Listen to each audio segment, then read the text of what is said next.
sadly.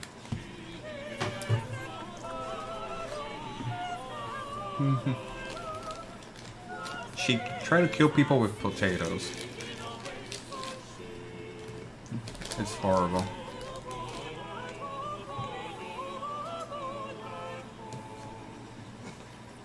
Why? Good day, Mistress Fortescue. How may I help you this day?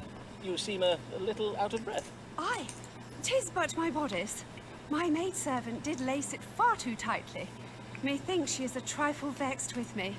Indeed, the atmosphere in the Fortescue household is exceeding ill at present. Verily.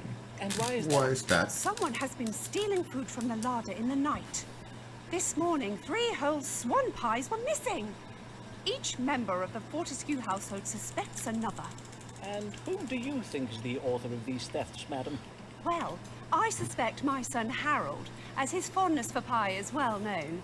But Harry denies it and has accused our maidservant Gladys. And 'tis true that Gladys has become suspiciously wide about the girth of late. And as for Gladys, well, she is convinced the culprit is our African parrot, Sir Munchalot Grey. But Sir Munchalot has denied the accusation and blames my monkey. And who does your monkey blame? How now, Dr. Foreman? Be not absurd. Monkeys cannot speak. Yes. Then 'tis fortunate that God can. What? Speak to us, that is, by way of the stars. Okay. Who in the Fortescue household has been sneaking into the larder at night to steal pies? Are we really asking the stars to find who? Oh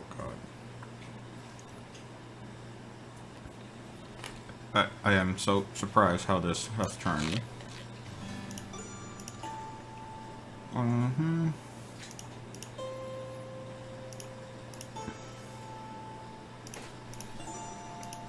Ew,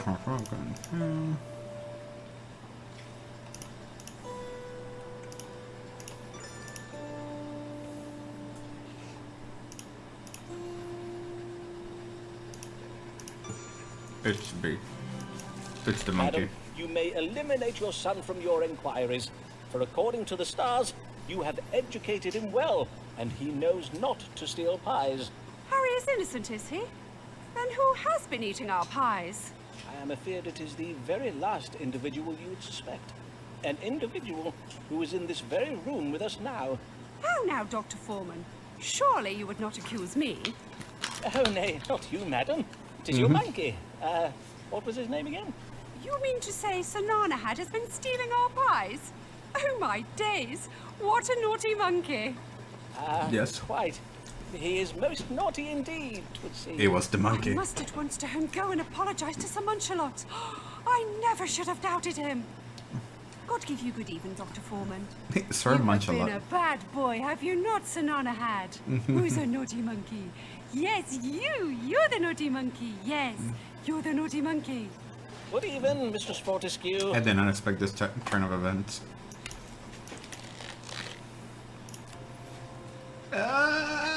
So close. And does she? Okay, she got a desert once more.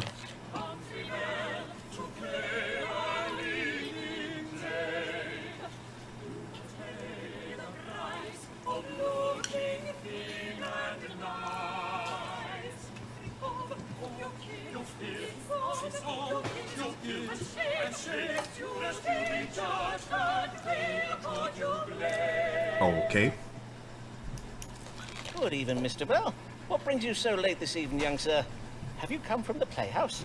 Yeah, I'm come for playing a Duchess in a special performance of Richard II. You know, that play that makes the Queen look bad. So, Mr. Shakespeare decided to revive his play, did he? I see. I need you to tell me what to do about my pay. Our seamstress told me she heard Mistress Burbage discoursing how John Crisp is getting paid a full shilling for each performance. Damn. And you feel this is unfair, I take it? I gather Mr. Crisp's pay is greater than yours. Aye, sir. 'Tis full twice as much coin as they pay me. What I get is barely enough to cover my rent. And my parts are well bigger than his, innit? And you can fathom no reason for this disparity in pay? He is more experienced, perchance. Yeah. What?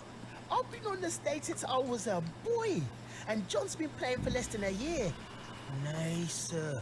Mr. Burbage and them other company sharers are paying me less on account of how I'm doing the lady parts. Huh. You mean to say you are being paid less simply because you perform lady roles? Indeed. John only gets them main parts because he's big and tall, but I'm well better than he is. Critics call my Ophelia the most tantalizingly nubile and tragical performance since Henry Condell's Juliet. Ah, yes. Having seen Hamlet, I would have to agree with them there. I must own that I, too, found your Ophelia most comely and alluring. Now, let's see what Wage the disparity stars advise. because of the sexes. What can be done about you being paid less than players of masculine roles? Henry should wait. Peg, would you come in time? Never. Can't solve his problem with romantic allure to seduce a woman. Should continue performing his duties and remain quiet about discriminating in pay. Henry must uncover the truth about his colors are paid.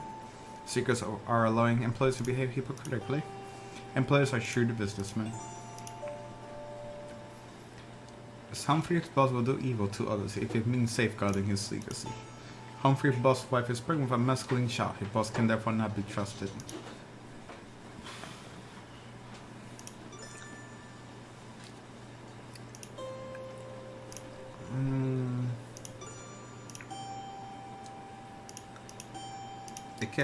He's gonna start unionizing and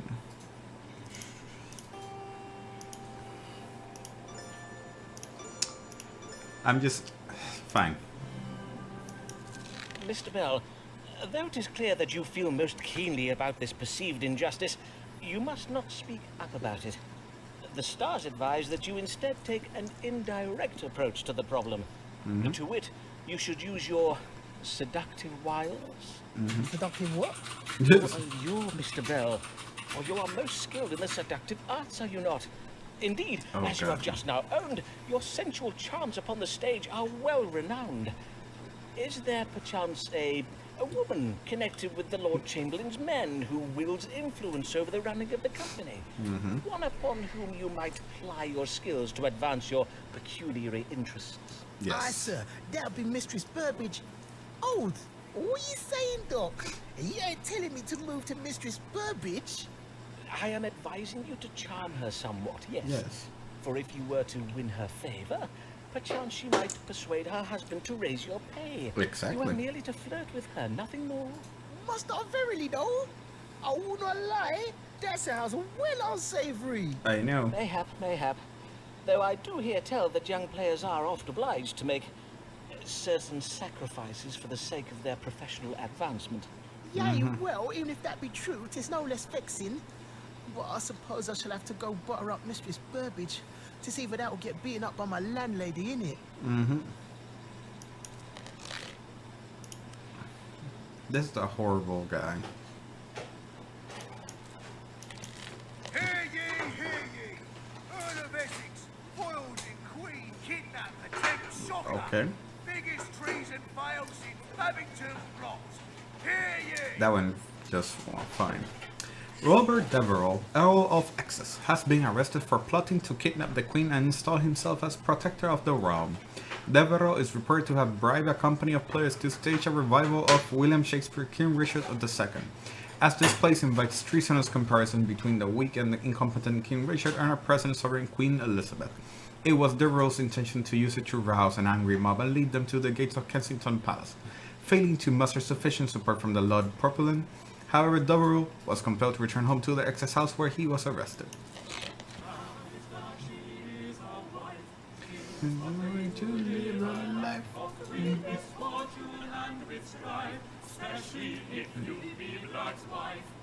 I love how it all rhymes with wife. Good day, Mistress Blagg. I think it's all Pray tell, sonnets. How did things fare with your gentleman friend? Owen Wood, the Dean of Armagh. Alas, 'tis all over betwixt me and Dean Wood. I did ask him for a small loan, and he was most insulting about it. Of course we he have was. not spoken since. And I think I know why his ardour for me has cooled. For I did lately learn that he has been bedding half the women in the diocese. I told you. Ah, yes. I too did lately hear of this. So it seems your stars were right. Told There you. verily were other women vying for Dean Wood's affections. But Yeah. this day I am come about my husband, Methinks he is ill, yet he pretends he is not. Ah, pray describe his symptoms to me. Well, yesterday I did remark that something was amiss when Molly McDoon and I returned from the playhouse. There was a special performance of Richard II at the Globe. Know you of it? Which Yes. is the play that makes the Queen look bad. I know of it. When I came in the door, there was an awful racket coming from our upstairs rooms. I went to see what the matter was and found my husband tucked up a bed, moaning and wailing, and with a monstrous rash all over his face. He told me some nonsense about having been stung by wasps, and that he is merely tired. Pretty much. But I do not believe him. I see. I bid you, Foreman, tell me true, for I grow ill with worry. Is it grave? Blarg had better not think of Okay. dying on me afore he has paid his debts. Ah, for as his widow, by law, you would inherit them, would you not? But mayhap there is little to worry about. Let us consult the stars and see. What ails ails- Thomas Blarg, the Dean of Rochester? I wonder what it is. Swelling in the cods. The melancholy, by much for remaining a bed. Epilepsia, a disease characterized by bodily pain, redness of the nose and cheeks.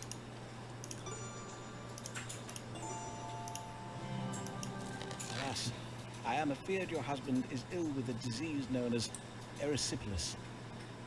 He is in grave danger.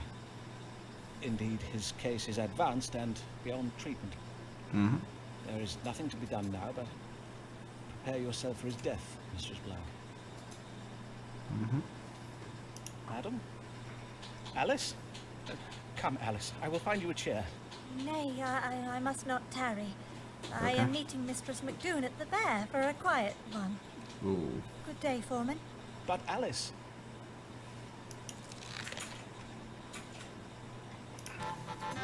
Hey. Hear ye, hear ye! Traitor lose his head off the lose his mind! Earl of Essex gets the chop for treason! Hear ye! Okay. On this day, the 25th day of February, in the year of our Lord 1601, Robert Devereux, Earl of Essex, was executed for treason. The execution follows yesterday's trial, in which he was found guilty of leading a failed plot against the realm. Formerly a favourite of both Her Majesty and the London public, the Earl's surprising betrayal to both Queen and country has shocked the nation. You will have no luck. Please listen, turn your logic till your reason comes unstuck.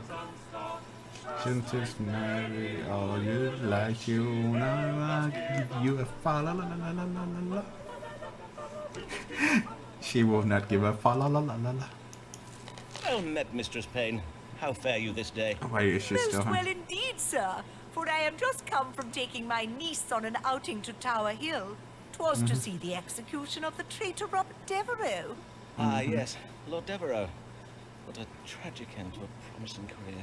And such a lovely beheading they gave us. My niece and I very much enjoy the hangings at Tyburn, but a beheading is so much more elegant, is it not? No. Verily, 'tis a better class of execution, I find. And the royal executioner did go down on Devereux with such skill. A single stroke was all it took to give us the traitor's head. Aye, 'tis true the royal no. executioner gives excellent... But I have no time to tarry here and gossip with you, Dr. Foreman. I am come on a matter of great concern. What and you are matter? just the man to help, methinks. For your prediction that Elizabeth's reign would endure was true. Whilst the Queen does have the appearance of being naught but a painted corpse, propped up on a throne using artfully placed cushions, she is, in law at least, still alive. Praised be! Ah, indeed. Praise Praise be. be. And what is this new matter that concerns you? 'Tis that England is filling up with foreigners. Indeed, 'tis been going on for so many years now that in London, 'tis rare to hear anyone discoursing in the English tongue anymore. The city is crawling with continentals. Ah, then I take it you do not enjoy your visits to the City of London. Oh, nay, I have never been to London. For as I did just say, 'tis crawling with continentals, and Lambeth will soon suffer the same fate if we do not act. Why, only the other day, I spied a continental on the high street. A This- monstrous ogre of a man he was, And as for his face, his eyelashes were so fair, he had the appearance of having none at all. Isn't this Ah, annoying yes, bang? the Netherlanders. 'Tis true the people of the Netherlands can be fair of hair and tall of stature. And 'tis surely no coincidence that Lambeth has suffered an increase in crime of late. Oh god. We do not feel safe, Dr. Foreman. Every night we ladies of 4th Street do shiver in our beds at the No, thought that's of you. these frighteningly large men. That's I oh, do yeah. not doubt it, madam. Now, That's let us racist. see whether the stars might allay or confirm your fears. Should the residents of Lambeth be concerned about an influx of continentals? No. Continental immigrant when you reach the continent, question innovation. Youths who have lost their sense of discernment are involved. Our queen has been winning war of the continent. Unpleasant name known. Lambeth is a danger for turning violent. I rely about their Lambeth.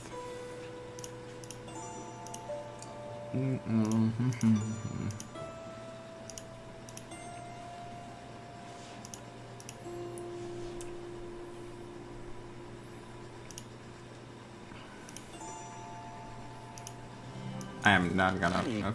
Madam, I may assure you that if there be a rise in criminality, the Continentals are not to blame. Then who is to blame? May I suggest the The youth youth. of this day? The youth of this day are customarily blamed for social ills, and in this instance, it would seem justified, at least according to the stars. As for the Continentals, it appears that elements of their culture and expertise may one day serve to enrich ours. Consider, for example, the additional dining options they have brought with them to England. Indeed, do we English not tire of our dreary custards and dull mutton roasts? Well, in truth, I am a little partial to their... What are those puffy pancake things with the crisscrosses on them? Waffles, I believe. Ah, wow. Aye, Okay. I will own I am partial to those Netherland waffles. But pish, Dr. Foreman. You learned men and fancy folk may discourse all you like about having your dinner tables enlivened with foreign cookery. But who is it that suffers when desperate continentals go a-robbing our houses and a-troubling our women? 'Tis us ordinary folk, 'tis who. I will have my husband write to Lambeth Palace and tell the Archbishop we will have no more of these continentals in Lambeth. Oh Pleasant god. day, Dr. Foreman. You racist lady.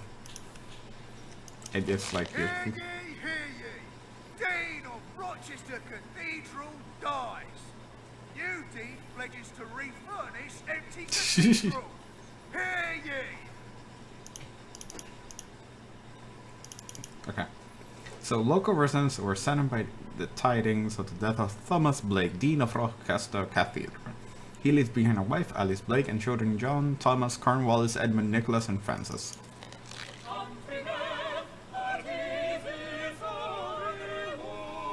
Here we go, Humphrey.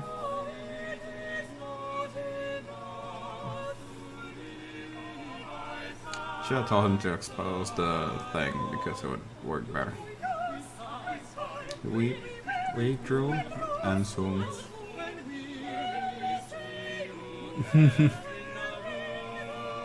Why are they so thirsty for Humphrey? I don't get it. Good day, Mr. Bell, and well met. I recall you were hoping for a pay rise. How did that go? I took your advice about not starting a beef about my pay and flirting with Mistress Burbage and that, but I'm still getting paid the same. Just taking long, innit? I am sorry to hear that, but the stars well, did screw you. indicate much time and patience was required to effect change. But this day, I am come about my skin. It's so clapped, I need twice as much cerise as normal. Ah, Okay. yes. Venetian ceruse. The white lead and vinegar paste ladies and players use to whiten their faces. You have to fix it for me, Doctor, for my role in Mr. Shakespeare's new play.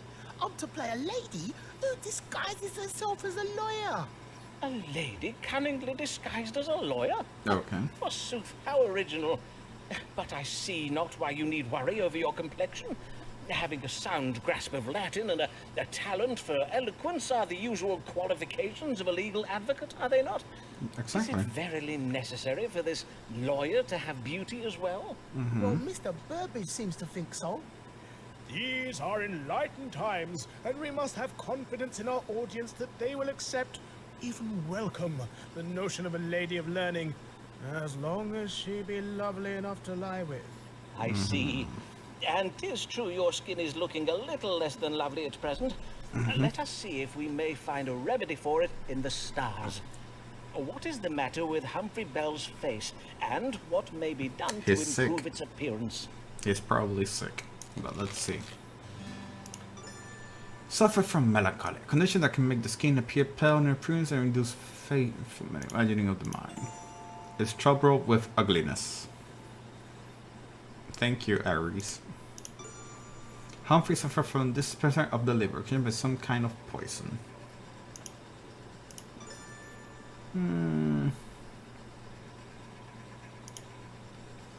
I would say it would be Libra, melancholy, because induce fanciful imagining in the mind. This temperature of the liver by some kind of poison. It's trouble with ugliness. Let's go with Libra, melancholy. You have the melancholy. Would explain the greyness of your skin. But what about all these scabs, though? You are imagining them, Mr. Bell. Melancholy does also provoke fancies of the mind. Oh, it's not just me seeing them, though, innit? Even Bossman says I look clapped. He says if my face ain't fixed, he'll give my part to another player. Well, doubtless you are imagining that as well. But I they do didn't oft mention find that that. my lady querents have a tendency. What'd you say that for, though? I ain't no lady. I'm a man. I tell you true, 'tis no when she's imagining or nothing. My face is not lovely enough. I feel sorry, Dr. Foreman, but me thinks I best go see a doctor who can fix up my skin. Well, Lest fuck off. I lose my lady lawyer part, innit? Well, you can gratefully fuck off. Mr. Foreman, doubtless I need not explain why you have been brought before the College of Physicians this day. We have been informed that you persist in practicing medicine without a license, in defiance of the law and in spite of previous warnings given you by myself and my distinguished colleagues. How do you answer this charge? Well, what do you have to say for yourself, Sirrah? I say that I am a good doctor, I am. and that my many years of experience have allowed me to perfect my methods as a Supposedly true a good physician. doctor. You would dare speak of your methods, Mr. Foreman? We are informed that you write your patients' names and complaints in a notebook. Exactly. Doubtless all the better to blackmail them with. No. Yes, my case books. Indeed, sir. 'Tis most useful to be able to remember a querent's history. Furthermore, you use astrological readings not simply to predict the course of an illness or judge the best time for a treatment, as good medicine teaches us, but you find the cause of the disease in the stars. You refuse to examine your patient's urine for this purpose. Exactly. Yes, for... And you would dare claim that in these past years you have gained medical knowledge and skill from mere experience? Normal. Then I invite you to provide proof of it now. You will submit to an examination. Perfect.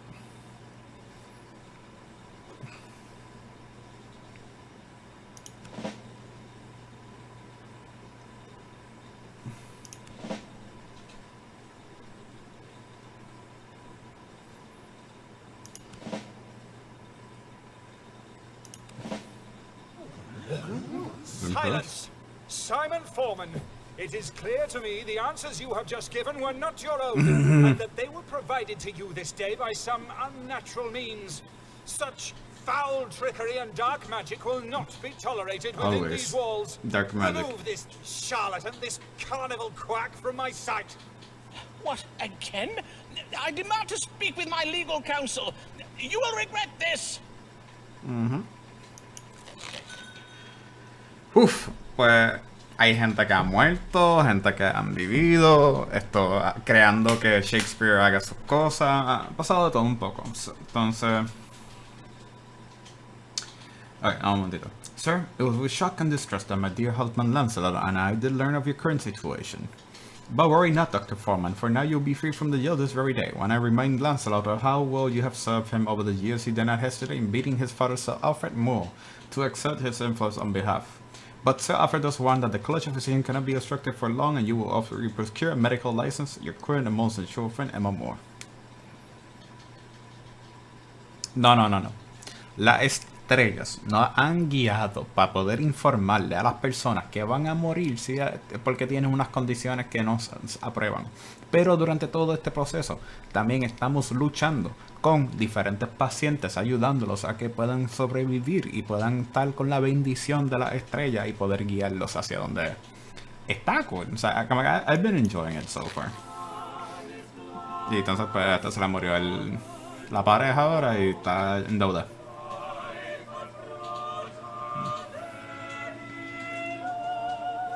May have to be some solution though. The stars and we shall know. It's been fun. Alice, dear friend. Since your husband's death, I have oft thought of you. Fare you well? Oh, Foreman, I am sorry for not coming to see you sooner. For I was grateful for your warning about Blarg's illness. It gave me the sense to bide with him in his final hours. It was only then that I did realize how much I did love the old fool. Despite his mump-headed nature and his leaving me and the children with not a penny between us. But the day after he passed, I came upon a note he had writ for me. I warrant that was your idea, was it, Foreman? It may have been. Then I thank ye for it, Simon. It was a comfort to be left something to remember him by, even if it be the only thing he did leave me. But things are better since I did become Mistress Maysay. Then you have remarried? Aye. 'Twas the only means of putting a roof over our heads and meat in our bellies. And Mr. Maysay is a kind man. Oh, but Foreman, we may not have our roof much longer. Maysay has threatened to leave me. The brute! Well, to be fair, I suppose I did fail to apprise him of the full extent of Blarg's debts, which are, as you know, not inconsiderable. But what am I to do about it now? Ah, yes, of course. By marrying you, he is now responsible for the debts of your late husband, according to the law. In sooth, 'tis a high price to pay for a wife. No matter the marital bliss, her bountiful charms and fine qualities do doubtless afford him. Save it for another day, Foreman.